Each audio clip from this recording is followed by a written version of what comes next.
Hey guys, the theme of tonight's video is sleep deprivation. I was wondering what your experiences with sleep deprivation are right now, because I only got 5 hours of sleep last night, and you guys know me, I need 10 hours honestly to function, and so that's almost getting no sleep for a normal person. You've all seen me get sick just from being up for 18 hours or some insignificant amount. It's really weird. I bought my first energy drink today. It actually kept me going. My second nap, I didn't really fall asleep at all. It always tells me to update Windows Live whenever I do this. Zoe's noise is blocked out with her earbuds, so hopefully she won't be bothered. We can say anything we want about her. Okay, she didn't even hear that. Where the hell did my eraser go? Okay. Yeah, it's really weird. It's called... Oh, I had a little video clip of it, but I didn't really take that many videos today because it was too rainy, so I hope you guys aren't upset that this is just going to be a talking blog, like most of mine are, honestly. What did I do today? I went to 3 classes, which is a lot for me because at Smith you only take 4 classes total, but they're worth more credits than at other colleges, so it's equal to more work. So don't make fun of me just because I only take 4 classes. We all only take 4 classes and 5 is considered too many. Math, I was dead for that, but I think I'm understanding the lesson better now that the professor explained it, and I wasn't so sleep deprived as I was when I was doing the homework last night. Oh man, in Introduction to Modern East Asia, we had this lecture about China's Cultural Revolution, about when it was super communist, the 50s, 60s, early 70s, before Chairman Mao died. We're reading this book. Maybe I have it. 1 second. Let's see. It's called Son of the Revolution, and it's an autobiography of this man, by this man who grew up in China during the Cultural Revolution, born in 1954 in Changsha, a large city in central China. I'm just reading the back of the book now. And man, China was crazy back then. Okay, there are all these, his father, in the part of the book I'm at, his father is sent to, it's called the Chairman Mao Thought Learning Center, where he just studies Chairman Mao's books all day, and they all everybody in the entire country of China is expected to memorize these 3 essays by Chairman Mao. They all wear Chairman Mao buttons. There's a part where he's trying to get on the train to Beijing, which they call Peking in the book. It's the same city. Something new I learned from that class. And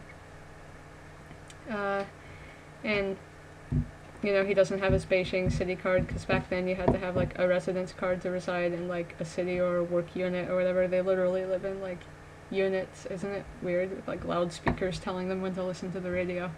But and he's trying not to get kicked off the train because he's not really from Beijing. So one of his friends lies to the conductor and is my friend is sick, will you let him stay in your car with you? And before the conductor can act on his suspicions, the main character is if you let me stay in your car, I'll give you some of my Chairman Mao buttons. And the conductor is really excited about that. And the and he ends up giving the conductor this button he got at this mountain. The conductor is I just need the 3 mountains to complete the revolutionary collection or something like that. It's really weird. And when he's in preschool and he gets in trouble for sneaking out of the school and going to his grandma's house during the school day, when they put him in detention, they tell him that he hasn't been following Chairman Mao's communist virtues, and he's really upset. And then the next day they say that Chairman Mao has forgiven him, and he's really happy. I could say so many. There's just so many crazy things like that. And it's seriously like a parody of a communist society. There's this period of time where Chairman Mao is calling on people to out like rebels or spies or whatever within the party to try to purify it, as historians suspect there was a way for him to gain control. No one really knows why he did it.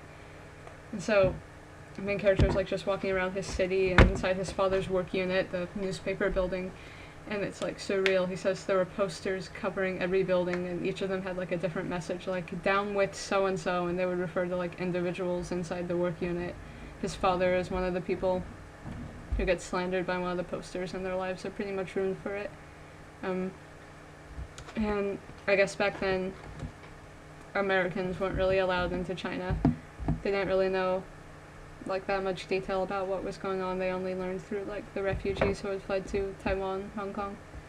But I definitely recommend this book. It's like funny, but really kind of makes you want to cry at the same time, and it's just, it blows your mind. Let's see, I still need to take a shower. My hair's super greasy. First year summer now was really weird because I was like kind of coming down from my energy drink, and it was like a weird dream. I couldn't really follow what the professor was saying. She was just standing up there and talking the whole time.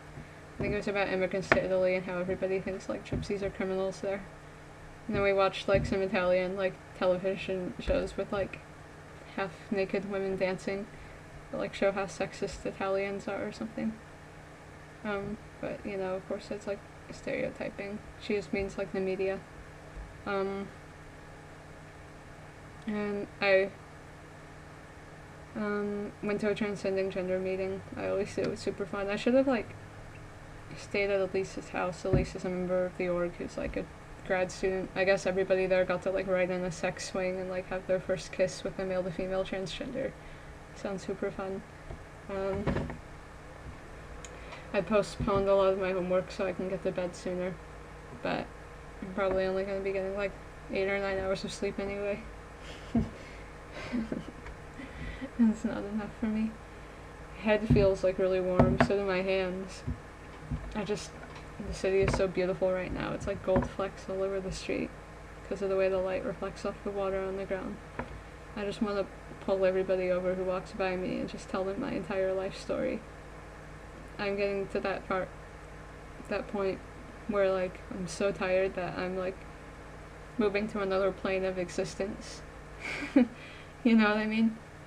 I just want to know if anybody understands that. Update on Charles Westmoreland, by the way. Yeah, smooth transition there.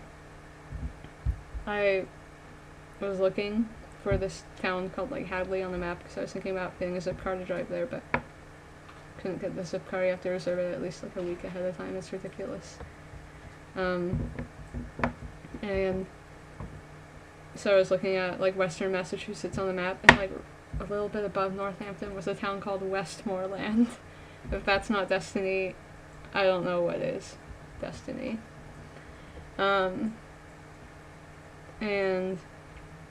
update on, Bobby wanted me to talk about Thanksgiving. We were messaging on Facebook earlier. I'm going to Dad's friend's house. His name is Randy Kennedy. He's gonna call me tomorrow or the next day to give me like directions because he travels a lot for his job. Doesn't always have email. But yeah, I guess he's a colleague of my dad's, a friend. We went drinking or something while my dad was in Boston for like a conference. He's like a former journalist, guitar player, Irish, likes really old music, so it's basically gonna be like spending Thanksgiving with my dad, but with like other people instead of my family. So yeah, I want to hear about what you guys are doing for Thanksgiving if you're going home. Most of you probably are. Melissa I know is because she's the lucky one on the trimester system. Jacob maybe, he probably, because he goes to a fancy school, gets a long break. Sorry this vlog couldn't be more entertaining, but I hope you had a good time. Feel free to skip the boring parts. See ya!